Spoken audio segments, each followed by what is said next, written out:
Welcome to another Tech Help video brought to you by accesslearningzone.com. I am your instructor, Richard Rost. In today's video, I'm going to show you how to build a context-sensitive help system for your Microsoft Access database. We're not going to mess around with HLP files and all kinds of that crazy stuff. If you've ever done custom help systems before, they're a bit of a pain. So in this lesson, I'm going to show you how to put the whole thing right inside your database, or if you prefer, I'll show you how you can launch a web page if you want to keep your help system online so it's constantly updated. Today's question comes from Rick from Houston, Texas, one of my Platinum members. Rick asks, can you create a context-sensitive help system to use in Microsoft Access forms? Something like clicking on a field and hitting F1 to get help on what that field is for. Someone else actually asked me this question a couple days ago, but Rick's a Platinum member, so he goes first.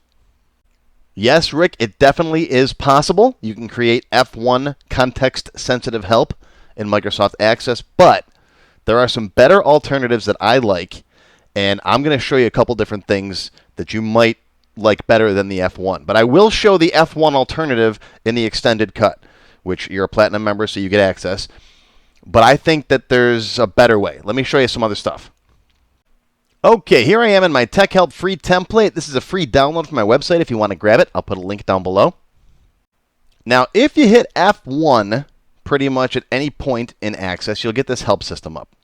All right, this is for general help on Microsoft Access. Okay. Now, you can create customized help systems. Personally, I think the way that Microsoft does it is a lot of work, and I've got a better solution. You may remember from back in the old days, and the old days mean like Windows XP, Vista, that era, Windows 2000, help files looked like this, and they were created with what are called HLP or CHM files. All right, and you have to put together this big conglomeration of different stuff and compile it. It's just a lot of work. And the modern day help system isn't much better. There's the help system out of Microsoft Word, like I just showed you in Access. If you really want to build a help system the way Microsoft recommends, I'll give you a link to their instructions, the guidelines for creating a context-sensitive help file. All right, I'll put it down in the link section below. But what I'm going to show you is going to be actually easier. So first off, if you want to put a help system in a database, I like to make it plainly visible for the user. Now, F1 involves some training. To hit the F1 key, you got to teach the person, well, if you need help, hit F1. I like putting a little button or a little link right on the form if they need help, a little question mark. Okay? Now, if you want your help to be constantly updated, I'd suggest put it on the web somewhere. Make a web page. If you have the ability to do that, and it could be any web page you want. For example, in my template, I got this guy right here. All right, that takes you right to my website. If I click on this, all right, boom, it takes you right to this page. And I can direct that to any page on the web that I want. So if that's an option for you, I'd suggest just do that. That's great. Then you can constantly update your help file too without having to redistribute it to all of your users. Okay? Instructions for how to create this are in the video where I create the blank template. Again, I'll put links to the blank templates down below. Go watch that if you want to see how I created this button. And you can just put a button like this on any form that you want to. You can also use that hyperlink property. This is basically an image that has a hyperlink property. It's right here, hyperlink address. Instead of a web address, you can put a file in here too. So if you want to make a detailed PDF or a detailed Microsoft Word document, okay, and put it in the database folder or somewhere on your network, you can make a custom one for each form too. Right? Just change that to a file somewhere. Okay, it doesn't have to be a web page. I like using web pages, though, because the user gets constantly updated help information from my app. Okay, but let's say you don't want to go through all that. Let's say you want to keep the help system in your database. Why not? Okay, you could put a help system right inside your database. All right, in a table with a form, and then just pop up the appropriate record. It's that easy. Watch. Here we go. Create table design. This will be my help system. So help ID, every record will get its own help ID. Okay, and you can have them for each form, you can have them for each field, whatever you want to do, however many you want to create. Okay, maybe a description. And someone just beamed in. Oh, there we go. Okay. That's one of my server alarms I got in my office. My server's getting ready to reboot. Okay, and then of course the notes. Okay, and that can be long text, and I'd suggest make that rich text. Come down here and make that rich text so you can put colors and bold and stuff like that in there. If you want to include a picture, you can. I'm not going to bother, but you can easily add a picture if you want to like put a small picture of the form or whatever that they're on. Okay, however you want to make this up. But I'm just going to do description and notes. All right, let's save this as my help T, my help table, primary key. Okay, and I'll just put a couple records in here. So I'll say one for the main menu. Okay, and then in the notes I'll say, you know, these are instructions for the main menu. Blah blah blah blah blah. Right, customer form. This is how to use the customer form. And if you want to put a custom, on the customer form, put a little help icon next to something that's like is active, for example.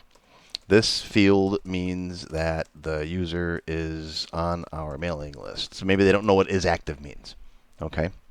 There's other stuff too you can use, like the control tip text. I'll show you how that works in a second. With control tip text, you can give the user a little kind of like a hint when you hover over a field. I'll show you that in a second. All right. Save this. That'll be my help T. And let's make a form to go with it. So create. Actually, I've got a form down here, my single F. Let's use this guy. Copy, paste. This will be my help F. That's the reason why I created this template in the first place, so I don't have to create stuff from scratch. All right. So the help F, let's right-click, design view.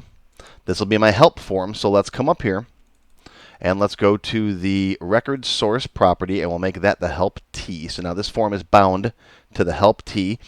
And let's set up some fields in here. So add existing fields. Now, I don't need to see the help ID. I mean, it might be helpful for you so you know what, because you're going to need to know that number to pop it up in a minute. All right, we're going to leave one line of code, and I'll show you how. One line of code to put in our button, all right, to open up the appropriate record. So let's just change, this will be the help ID. We'll leave it on there. The description, and then the notes. Okay, so we just need to bring notes in, and we can change this guy here to the ID. So the control source is going to be the help ID. Copy and paste that up into the name. Right. This guy is going to be the description. Copy and paste that up there, and notes is already set. So we're just going to format paint with this so that gets the same color. All right, slide them up next to each other like that. Oh, I missed it. Get over there. All right, looks good. Make sure that under format, this guy is set to rich text. Sorry, it's under data. I don't know why they don't put it under format. Data text format is rich text, which it should be because that's how we set it in the table. All right, you can make this as big as you want. Okay, this is what the user is going to see when the help system pops up. Okay, I'm going to left align all that stuff right there. And let's save it. Let's take a peek at it. Open it up. Okay, looks pretty good, pretty good. Now, you probably don't want your user messing with this stuff. So design view, I'm going to turn off the record selectors. So let's go here. Allow additions. Yeah, you want to be able to add stuff yourself. I mean, you can go back into the table level if you want to. But if the user accidentally adds one, okay, no big deal. Let's turn off deletions. Let's turn off edits. All right, that way you've got to... Actually, let's leave edits on. You can have two different versions of this, one for you and one for them, by the way. So let's pretend that this is the one for you, but it'll be the same either way. It doesn't matter. All right, you could turn things off like the record selectors. Under format, for example, where are we at here? Let's see. Record selectors right there. No. Navigation buttons, no. Okay. So you want to make it look like it's going to be a valid like help system here. See, look at that. Turn the scroll bars off maybe. Scroll bars neither. And if you really want to, I mean, you could do something where you take it over here and size it like in this corner like that. However you want it to appear. I just did a video yesterday on having Access save the size of a form, however you leave it. All right, I'll put a link to that down below too. It'll keep its position wherever you save it, but it'll resize automatically. Okay, so save that. Actually, let's set this to auto center. What do you think? Have it pop up in the center. Right? There's a format setting in here called auto center right there. It's normally off. Turn it on. It'll center itself when you open it right in the middle of the Access window right there. See? Okay. Okay, so our help system is built right into our database. Okay. Now, how do I get it to open up that help thing? that help form. Okay? Well, we're going to use a button with one line of code in it. Okay? So on our main menu, right-click Design. Let's create a button.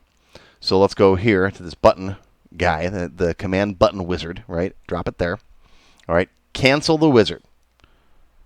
Okay, why are we canceling the wizard? Because what we want to do isn't in the wizard. We're going to open a form, but we have to open a specific record. And yeah, you can open a specific record, but only if it's bound to something on that form, which we're not going to do. We're going to give it a number. Okay, remember we gave them numbers before. Main menu is number 1. All right, customer form is number 2. So we need just one line of code. I'm just going to put the word help in here for now. I'll show you how to put a picture in it in a minute. Okay, right-click, build event.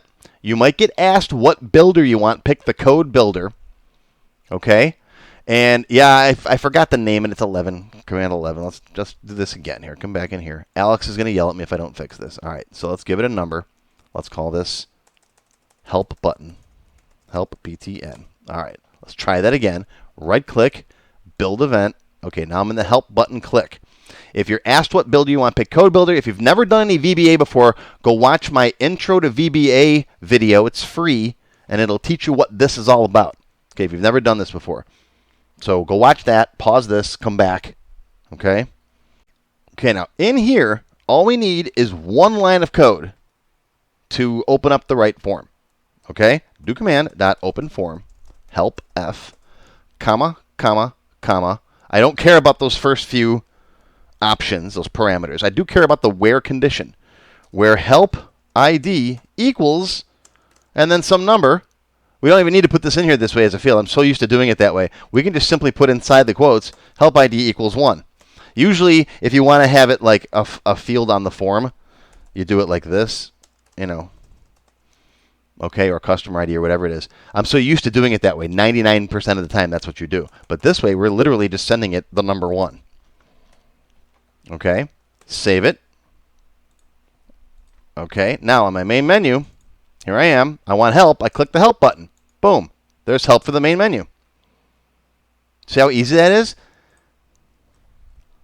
Now let's turn this guy into a question mark. Go to Design View. All right. Go to its properties. And there's a picture property right there. It says None. All right. Click the dot, dot, dot button there and pick a picture. Use your own if you want to. You can click Browse. There's one in here that's pretty good, though. It's called question mark. Help. Right there. Look at that. It's your standard question mark button. Okay, resize it, and then stick it anywhere you want to stick it. I like to stick it maybe right there. Need some help? Click that button. No training involved. I mean, I'm not against training. I love training. It's what I do for a living. But that's the simplest solution for your users. You'll be surprised. A lot of people don't know that F1 means help. That's a throwback. That goes way back. WordPerfect, I believe, if memory serves. Back in the 1980s, they started with help as F1. Oh, I was so close. I thought it was WordPerfect. It's Lotus 123. Aha! 1983. I knew if I Googled it, I'd find it. I'm pretty sure WordPerfect also. I mean, after that point, every application turned F1 into help. But, you know, I started teaching Windows and stuff in the classroom mid-1990s, I think. Probably about 95, 6, 7 in there. And you'd be surprised how many people at that point even didn't know F1 was help. Even today, people I talk to. Okay. So there's our little help guy. Click it. Boom. There's my help. Main menu. These instructions for the main menu. And you can make this pretty, right? This is a different color. All right. Just simply highlight it. Give it some color. All right. Make something bold if you want to, because it's rich text. If you want to put a picture in here, you can, or even a hyperlink. Make a hyperlink field. Say for more down here, for more information, go to this, and that'll take them out to the web, and you can put as much information there as you want to. This can be like the quick stuff. Let's go to the customer form. Right? What do we do? Customer form is number 2. Okay. So let's say they need some help on this stuff. Now, I mentioned earlier a control tip text. Let me show you that. Let's say, what is this is active thing? What does that mean? All right. Right-click, Design View. Click on this guy. All right, find control tip text. I can never find it. Where is it? Okay, it's under other. Control tip text. This means the customer is on our mailing list, or whatever you want it to be. There's also a status bar text. I'll show you that in a second. But watch this. Close this. Open up the customer form again. Hover your mouse right over that. And there it is. See? This means the customer is on our mailing list. I think it's on the label, too. Let's see. Yeah, if the label is attached to the control, it'll also pop up. So that's another way of giving some help. Okay, the status bar text is better for stuff you tab to. So design view, let's say first name field here. So open up the first name field, go to the status bar text. This is the user's first name. And this stuff also comes in if you put it in the table level in here, right, in this description. This will pop up in the status bar text. I don't like using this, though. It clutters up your tables. If you really want it on a form, put it in a form.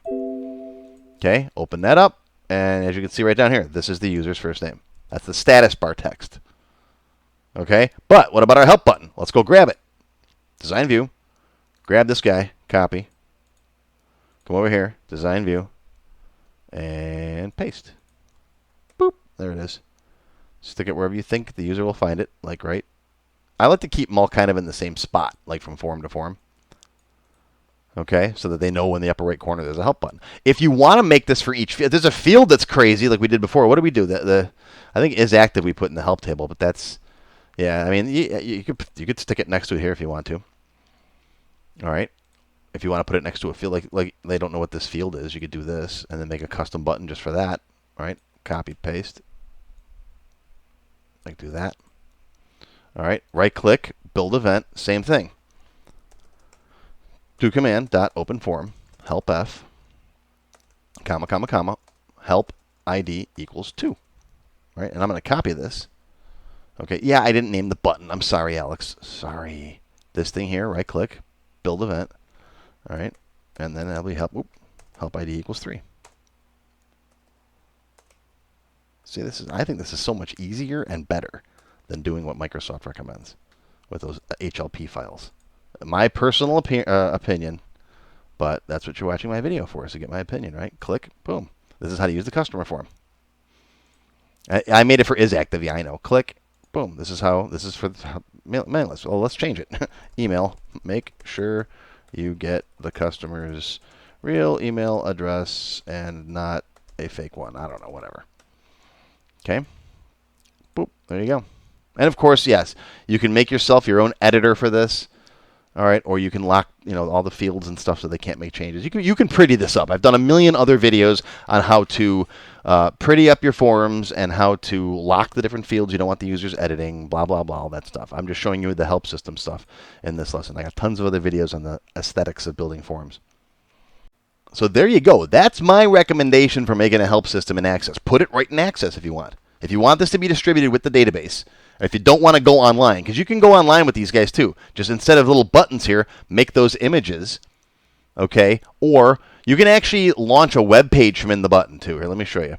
All right, let's take this button here. All right, and instead of opening up the help system, okay, you can launch a web page in here. Here it is. Here's the code: application.follow hyperlink, and then the web page. So mine, for example. Okay, and then let's go to my relationships. You could put whatever page you design for your help system in here. Okay, save it. That's just one line of code again to launch a web page. All right, so go to the customer forum, click that button, and then boom, a second later my web browser opens and goes right to my relationships page. See how easy that is? So you can use a button or you can use an image like I showed you on the main menu, either one. And I think that's so much better than using F1. But if you really want to learn how to do F1, okay, I'm not going to show you the Microsoft way, but I'll show you my way how to use F1 to open up the help form to a specific record when the user's tabbing through the controls. So you can have it so that if they're on this field and they hit F1, they'll get the help for that instead of putting a button next to it. I'll do that in the extended cut for the members because trapping that F1 key involves a little more programming and it's a lot more advanced. But if you want to learn that, that's in the extended cut. Silver members and up get access to all the extended cut videos. Okay, want to learn more in the extended cut for members, 26 minutes long. I show you how to trap that F1 key using the key down event and the key preview property. Then I'll show you how to grab with code the active form and the active control. So you'll know which form and which control on that form the user is sitting on, so you don't have to pass a custom ID to a function every time, ID equals 1, ID equals 2. It'll just know which form and control you're on. And that's covered in the extended cut for members only. Remember, silver members and up get access to all of my extended cut videos. How do you become a member? Click the join button below the video. After you click the join button, you'll see a list of all the different types of membership levels that are available. Silver members and up will get access to all of the extended cut tech help videos, live video and chat sessions, and more. Gold members get access to a download folder containing all the sample databases that I build in my tech help videos, plus my code vault where I keep tons of different functions that I use. Platinum members get all of the previous perks plus access to my full beginner courses and some of my expert courses. These are the full-length courses found on my website, and not just for Access. I also teach Word, Excel, Visual Basic, ASP, and lots more. But don't worry, these free tech help videos are going to keep coming. As long as you keep watching them, I'll keep making more. If you like this video, please give me a thumbs up, and feel free to post any comments that you have. I do read them all. Make sure you subscribe to my channel, which is completely free, and click the bell icon and select all to receive notifications when new videos are posted. Click on the Show More link below the video to find additional resources and links. You'll see a list of other videos, additional information related to the current topic, free lessons, and lots more. YouTube no longer sends out email notifications when new videos are posted, so if you'd like to get an email every time I post a new video, click on the link to join my mailing list. Now, if you have not yet tried my free Access Level 1 course, check it out now. It covers all the basics of building databases with Access. It's over 3 hours long. You can find it on my website or on my YouTube channel. And if you like Level 1, Level 2 is just $1. And it's also free for all members of my YouTube channel at any level. Want to have your question answered in a video just like this one? Visit my Tech Help page and you can send me your question there. Click here to watch my free Access Beginner Level 1 course, more of my Tech Help videos, or to subscribe to my channel. Thanks for watching this video from AccessLearningZone.com.